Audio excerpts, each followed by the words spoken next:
fitrahnya manusia itu kan 5 ini. Manusia itu makhluk, kemudian mukarrom, kemudian mukallaf, kemudian mukhayyar, dan yang terakhir majzi.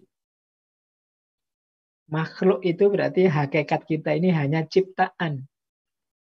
Kita tidak mengadakan diri kita sendiri, kita ini diadakan. Tapi kita juga mukarrom. Kita ini sangat dimuliakan. Kita ini ahsanut takwim. Allah sangat cinta, sangat bangga pada kita. Begitu kita diciptakan, kita dibanggakan di depan para malaikat. Bahkan nanti semuanya disuruh sujud pada kita. Kita ini mukarram. Tapi manusia ini dengan segala keistimewaannya punya amanah, punya tugas tanggung jawab. Nah, kita juga mukallaf. Kita ini punya tugas untuk beribadah dan juga menjadi khalifah. Wa ma khalaqtul jinna wal insa liya'budun inni ja'ilun fil ardi khalifah. Ini kan 2 ayat yang menunjukkan taklif kita, tanggung jawab tugas kita. Menyembah Allah dan mengkhalifahi alam semesta. Nah, untuk kita menjalankan tugas, ini Allah memberi banyak sekali potensi, banyak sekali kemampuan, bahkan kemampuan apapun diberikan oleh Allah pada kita, yang kalau kita salah milih kemampuan-kemampuan ini, tugas tidak akan tertunaikan. Kita punya daya pilih, mukhayyar. Kita itu ingin bohong bisa, ingin jujur juga bisa. Kita ingin patuh bisa, kita kufur juga bisa. Ini namanya daya pilih, mukhayyar. Hanya manusia yang dianugerahi ini. Malaikat pun tidak. Setan pun tidak. Manusia yang bisa milih. Mau jadi seperti malaikat atau jadi seperti setan ya bisa. Bahkan jadi seperti binatang bisa. Bahkan lebih rendah dari binatang, asfala safilin ya bisa. Ini namanya mukhayyar. Dan jangan lupa, pilihan-pilihan kita akan kita tanggung sendiri akibatnya. Itu namanya majzi. Ada balasan. Jadi, fama ya'mal miskola dzarratin khairan yarah wa ma ya'mal miskola dzarratin syarran yarah. Kalau kita melakukan kebaikan sekecil apapun, kita akan melihat hasilnya. Demikian juga kalau kita melakukan keburukan, kita akan melihat hasilnya. Nah, sehubungan dengan cinta diri tadi, ini masing-masing ya ada hubungannya. Status kita, hakikat kita sebagai makhluk, itu nanti berhubungan dengan cinta diri bagian self-awareness. Kesadaran diri. Kita harus sadar bahwa kita ini hanya ciptaan, hanya makhluk. Maka jangan sombong. Kita itu bukan yang ada sendiri, bukan yang sempurna. Keberadaan kita tergantung pada Allah. Nah, ini status kita sebagai makhluk ini berhubungan dengan kesadaran diri. Status kita yang oleh Allah dimuliakan mukarram itu berhubungan dengan self-esteem, kebanggaan diri. Alhamdulillah Allah ini memuliakan kita manusia. Kita punya banyak keistimewaan. Ini namanya self-esteem. Yang ketiga, status kita sebagai mukallaf, ada taklif sebagai hambanya, sebagai khalifahnya, berhubungan dengan aspek cinta diri tadi, yaitu self-confidence, percaya diri. Jadi aku sanggup, punya daya, diberi Allah kemampuan menjalankan kewajiban. Status manusia sebagai mukhayyar memerlukan self-care, kepedulian. Jangan asal dalam hidup ini. Pilihan-pilihan kita harus tepat. Jangan sampai salah pilih. Dan status kita sebagai majzi yang mendapat balasan ini berhubungan dengan self-love dalam aspek self-refinement, perbaikan diri.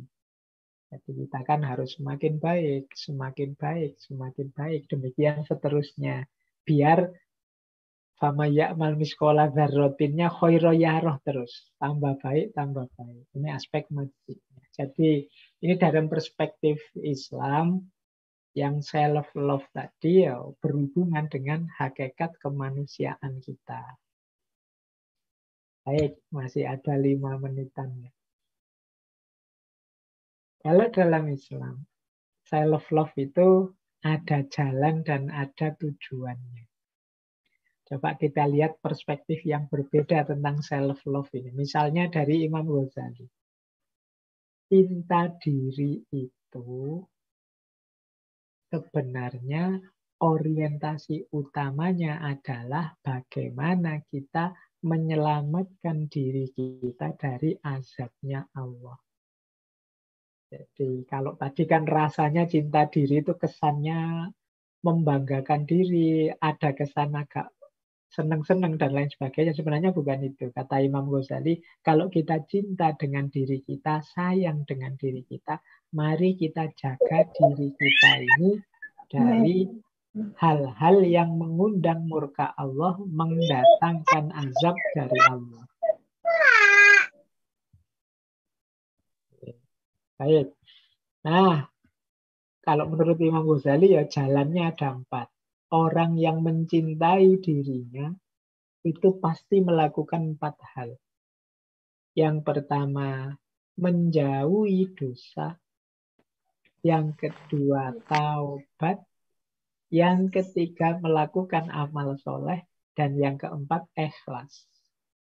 Sebelum membantu orang lain atau menyelamatkan orang lain. Ini karena cinta diri itu efeknya ya peduli dengan yang lain. Tapi pertama-tama dia akan menyelamatkan dirinya dulu. Jalannya apa? Menjauhi dosa. Kalau terlanjur dosa ya tobat. Kalau sudah bertobat bersih, mewarnai hidup dengan amal kebaikan. Tidak sekedar melakukan amal kebaikan, tapi juga menuju puncaknya amal yaitu ikhlas. Nah, ini menurut Imam Ghazali. Nanti ada lagi pandangan yang khas dalam tradisi tasawuf tentang cinta diri ini. Ada pandangan bahwa justru puncaknya cinta kita kepada diri itu selfless. Ini dalam tasawuf loh ya. Selfless itu pusat perhatian kita justru tidak pada diri kita, tapi kepada Allah. Selfless itu berarti kalau diterjemahkan letterlek seperti tanpa diri. Bukan selfish ya, kalau selfish itu egois. Selfless itu kita tidak lagi fokus pada diri kita, tapi fokusnya pada Allah. Ketika kita fokus pada Allah, berarti kita ingin mencari ridhonya Allah, otomatis nanti kita akan mencintai diri kita. Bukan karena diri kita sendiri, tapi karena ketika kita fokus pada Allah, kita akan menjalankan, kita akan mencari ridhonya Allah, termasuk yang berhubungan dengan diri kita. Allah itu sangat sayang pada kita. Allah itu mencintai kita. Allah memerintahkan kita untuk memperhatikan diri kita. Maka kita lakukan itu. Jadi cinta diri ini kalau dalam tasawuf itu jadi efek. Jadi lanjutan dari kecintaan kita kepada Allah. Karena kita cinta pada Allah, maka kita cintai diri kita. Karena diri kita ini adalah amanat juga dari Allah. Jadi cinta diri kita ikut tumbuh ketika kita mencintai Allah. Nah ini perspektif yang khas dari dunia tasawuf. Mungkin lain waktu kita bisa lebih memperdalam ini. Karena banyak isu-isu tasawuf yang menarik. Termasuk dalam hal self-love ini.